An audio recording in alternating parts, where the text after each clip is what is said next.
Disclaimer. I was given a free review copy from the devs. This does not change my views or affects my thoughts of the game in any way, or have I received any money or offers to give them a better review. So sit back and enjoy my truthful thoughts of this game. Hi everyone, this is Cyber here. I'm here today to bring you a new video review of HappyFunland. It's a VR experience where you explore abandoned remains and uncover the dark secrets of the most grimly HappyFunland theme park, home of Randy Ronit, a dark comic VR horror experience where the fun never dies.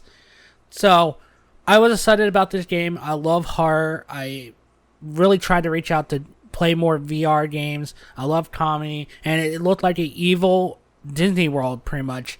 So I reached out to the devs. They were nice enough to let me review it and check it out. I want to say thanks to them, but I also will say this does not change my thoughts on the game or anything like I say in my intro. I'm fair with everything. If I buy the game or if I'm giving a review copy, I play it and I keep it straightforward. So let's get into it. So let's start with the good, because everyone usually starts with the negative, but I want to start with the positive. The theme of the abandoned theme park, getting into it, telling the story, I feel like it was a good intro, and the world is amazing. It really makes me feel like I'm in an abandoned theme park. Everything's going on is creepy. The world, like, as you go through rides, it just hits spot on with, like, a dark Disney World. There's rides like It's a Small World, but it's the darker version of it. You got the Pirates ride. You got all these kinds of rides without spoiling too much. It has some funny moments that are really messed up at some parts. Like, it deals with sexual stuff, drugs, tobacco, all the stuff that, like, you don't want to promote to kids. And it just doesn't in the most extreme and out of the way craziness themes. And I think that's one of the strongest parts. The world and just how they go about it is the strongest parts of this game. Is it does have horror aspects. Yes, there might be some cheap jump scares and that kind of stuff, but you expect that in horror games. But at some points, it does. You have natural scares that actually got me, and I will show them towards the end of the review. Some parts that I got, not probably all of them, because there's quite a few. I didn't jump too much, but with noise and stuff, it gets me. But overall, I really enjoyed looking around the world, saying, boy, this is, if I was here, I'd be scared shitless. And the story, yes, it's not the greatest thing in the world, but it doesn't have a solid ground to it. And lots of things nailed the funny scale and just, like, twisted humor. And I really think they nailed it out of the park on that aspect. But what held it back, and now we're going to go over the negative, from making actually a really cool VR game, is the controls. A lot of things didn't work for me, or I just couldn't figure out how to get it to work. Like the map, I was playing on Steam Valve Index. The controls are a little funky. You instead of using your grip or the grip button, you're using A to pick up stuff, which is fine. It's just a little weird, but I couldn't get the map to pop out, so I couldn't see all the collectibles, see where I'm going, this and that kind of stuff, just how many collectibles I got. There was no settings, like, to adjust anything. You could just turning, but I wasn't sure how you get to that. So, like, it was very bare bones in the menu. You got continue, you got new game, and then you got all the worlds. Once you beat the game, you could choose different places to start. Enemy types were all animatronics. They all looked like animatronics, but there was different ones. But they all attacked the same, all did the same. They were pretty much like waves, not like waves, but they came at so many times. But the problem with them is they just took too many hits, and there was never a threat to me unless it bugged out and say I was getting damaged by them, even though I was hitting them as much as I could.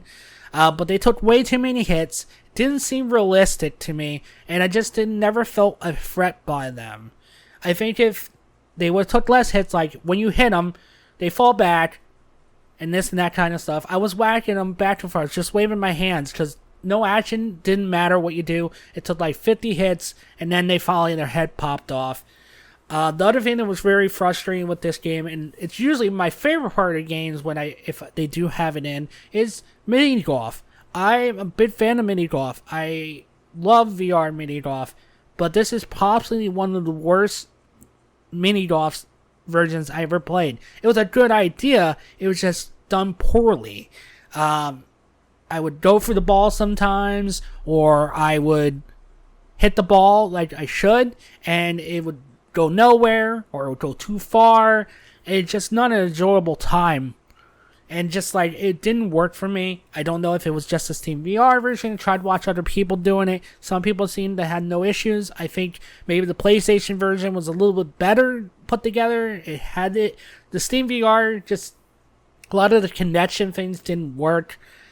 And just overall, a lot of the controls and enemy types of golf really held this game back from being really strong.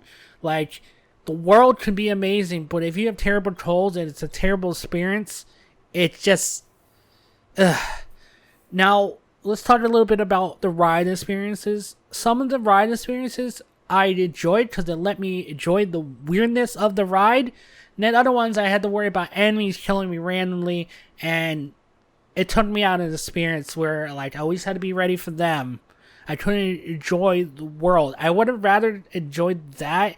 It had small parts where they come and this and that kind of stuff, but you could always tell when they were coming because the music changed, of course, and that kind of stuff.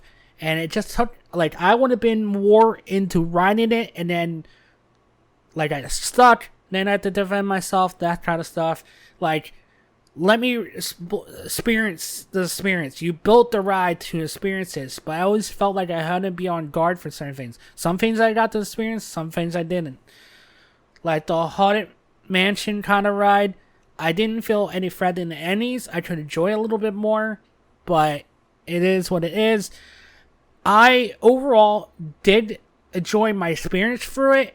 I just, whatever the animatronics, or I had to play golf, it took me out of the environment. I would rather just explore it and had them very little jump moments than having animatronics have to be hit 50,000 times. So my review score is a 5 out of 10. If the controls were better and the animatronics were put together better and the golf would have done, I would have gave this a 8 out of 10 because it wouldn't have been a terrible experience for doing them things. I feel the environment and the story was strong enough, but the controls and everything held it back a lot. So that is my review of HappyFunland. I hope you guys enjoyed this video and enjoy my being scared in these last clips. I'll see you guys later. Peace. Oh, Mother, Jesus, Mary, Joseph, and Eileen. Okay, that one got me.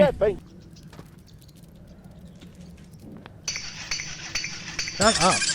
Oh, shit. Oh, dang it, I hate those things. Probably best you just destroy them then. I was trying to.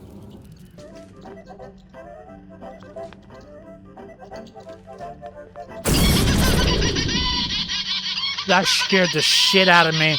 Let's see what's over here. Oh, shit. Shit, fuck out of me. Holy shit.